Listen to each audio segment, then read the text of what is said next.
The idea today is that the Lord wants you and He wants me to have an undivided heart. That's the big idea. And he wants us to be able to focus our attention on Him and have hearts that are following after Him. And so there's an awareness that there can be discontent that is driving some of these things, and we're always looking for the next thing. This next section is interesting where it talks about the dynamic of distress within this. So just to bring back verse 26, I think in view of the present distress, it's good for a person to remain as he is. This is what I mean. The appointed time has grown very short. From now on, let those who have wives live as though they had none. Wow. How's that working for you? Does that work for you? If you have a spouse, just live as though you had none. Whoa. Those who mourn as though they're not mourning. Those who rejoice as though they're not rejoicing. Those who buy as though they had no goods. And those who deal with the world as though they had no dealings with it. For the present form of this world is passing away. What is he saying here? It's kind of extreme. So this is my understanding, just as I was looking at this. He's referring to present distress. There was a famine. Paul was actually raising money to help some other regions and churches where they didn't have food. They were within a few years of the destruction of Jerusalem. They were within a few years of persecution under Diocletian, who kicked that off from the Romans. And so he's talking about present distress. Like this is more of a time of distress. And some would even say that the early church fathers believed in the imminent return of Christ because Jesus said, I'm coming back, right? So there's an imminency there. The Bible talks about the church age as being the last days. And when you peel it back, you find out there's actually quite a lot of distress and wars and rumors of wars along the way. In fact, I read one commentator and wrote this in the 60s, and this is what he wrote. So this is a commentator writing in the U.S. in the 60s. We face the terrible crisis of our own day and time, and it's a terrible time. Really? So there was the Vietnam War, communism, the height of the Cold War, gas shortages, the Cuban Missile Crisis, the hippie love revolution, just throw off all restraint. And he's like, we live in terrible times here in the USA. Well, what about World War II? How bad was that, right? And so I wonder if you don't peel it back and that there's a sense for the New Testament Christian that this season is a time of distress. And so Paul writes in here to a comfortable church at Corinth who economically everything's going great for them, to remind them of the present distress. And then he uses what we call hyperbole, okay? It's not that God is saying we shouldn't mourn or rejoice or be real or we shouldn't buy any food, but he's using a hyperbole to wake up the comfortable church and say, is what you're doing currently making any difference for eternity? Are your current activities and aspirations focused on God's call and assignment in your life in any way? Do you realize that, like Israel, we're just passing through with tents? Like we don't put down our roots here. This is very temporary. And so he's saying, beware of this fleeting world that we live in and the present distress. Just think twice about your activities, and does it make any difference for eternity's sake? The time of distress.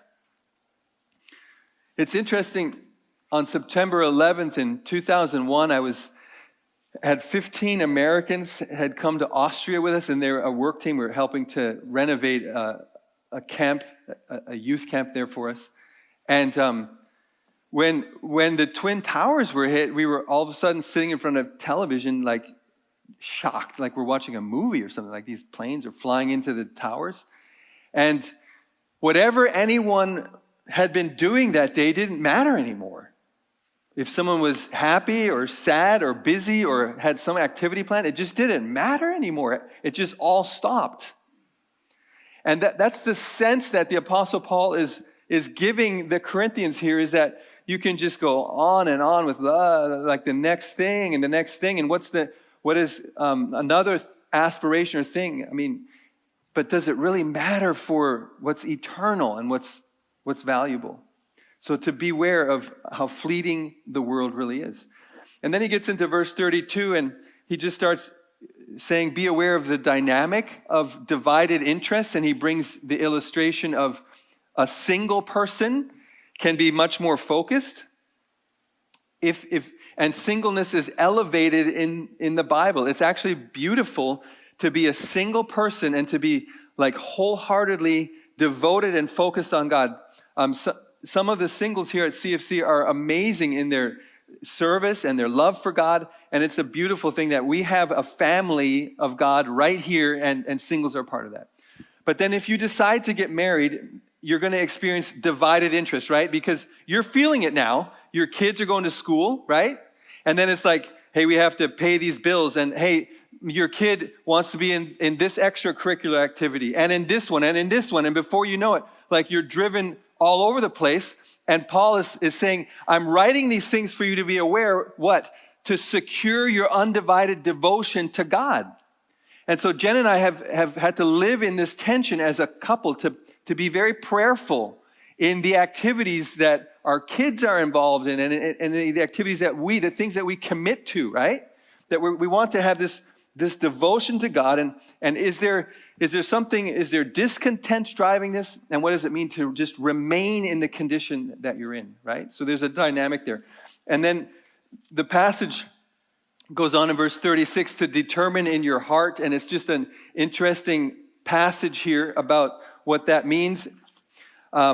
The scenario given in this passage is that there's a dad who has a young daughter in his household. When she turns 12, she's considered an adult and is ready for marriage in that culture, right?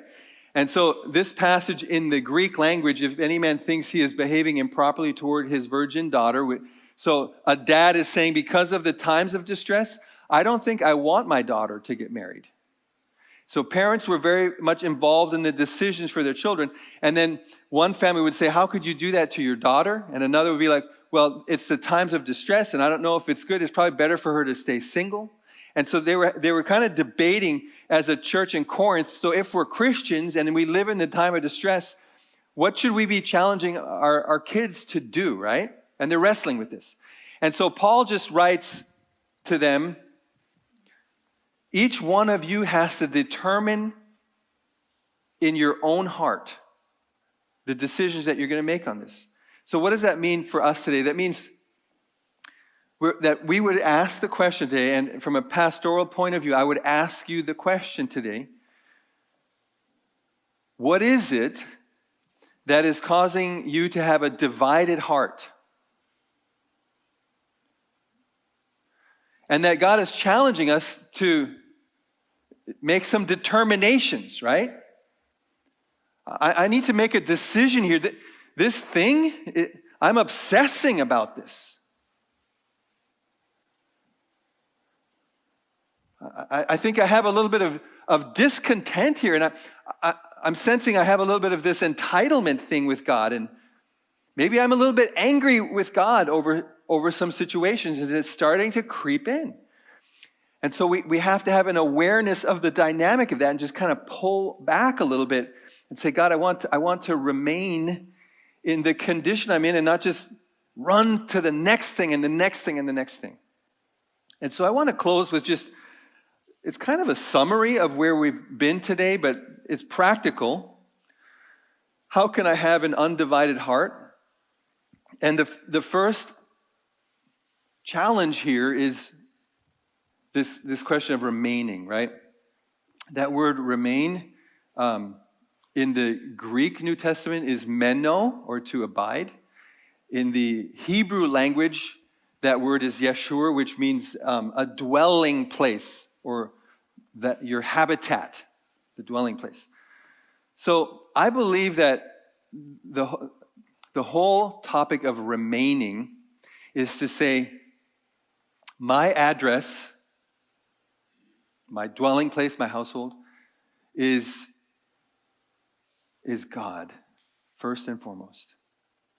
So I have a place each morning where I go to pray, right? In the morning, Jesus, I belong to you. Jesus, you are my dwelling place. This is my address. This is where I live. And so, if I am actually, what this passage says, a bondservant of Christ, if I'm actually his servant, then to remain and to be in that relationship with Jesus would mean that when other things come along that to get my attention, right, that I wait on the Lord before making that decision. It's kind of like when you're driving in traffic and you yield, right? Before you jump on Route 30, you look. We good? Any cars coming? We're good? Hit the gas, right? And that's this idea of waiting on the Lord. This is my dwelling place. God, do you want us to do this next renovation on the house? Do you want us to buy this car? Should I order this on Amazon? Should we have our kid do this activity? What does it look like? Because I actually don't belong to myself. I was bought with a price, is what the passage says, right? So I want to remain in that state and then be able to move forward with God. And the Bible says those who wait on the Lord will never be ashamed. I'm going to wait on you. I'm going to remain in that condition. And then the second part of this is the idea of distress. That sometimes God allows distress in our lives to help us to be undivided. I heard this last week, I was at a family reunion. My great uncle, John Parschauer, after World War II, went to Germany to be a missionary, and he was told of a man in Germany who had lost everything. He had, right after the war, he lost his house, his job, his family, everything. And so my great uncle John said, I'm going to go over there. I want to talk to this guy. I want to pray for him and encourage him. So he went over there, met this guy. And the guy looked him in the eye and said, if Jesus were to bless me anymore, I would burst.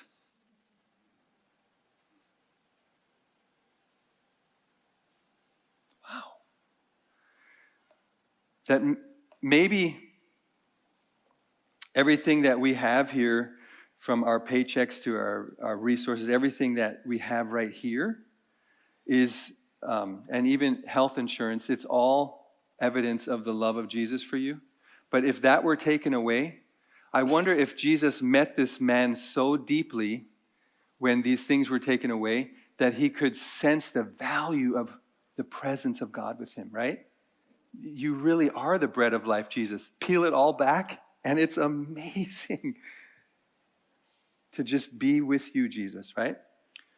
So I would encourage you that if you're in distress or you're struggling with anger over things and feeling that discontent, to just begin thanking God regularly for everything.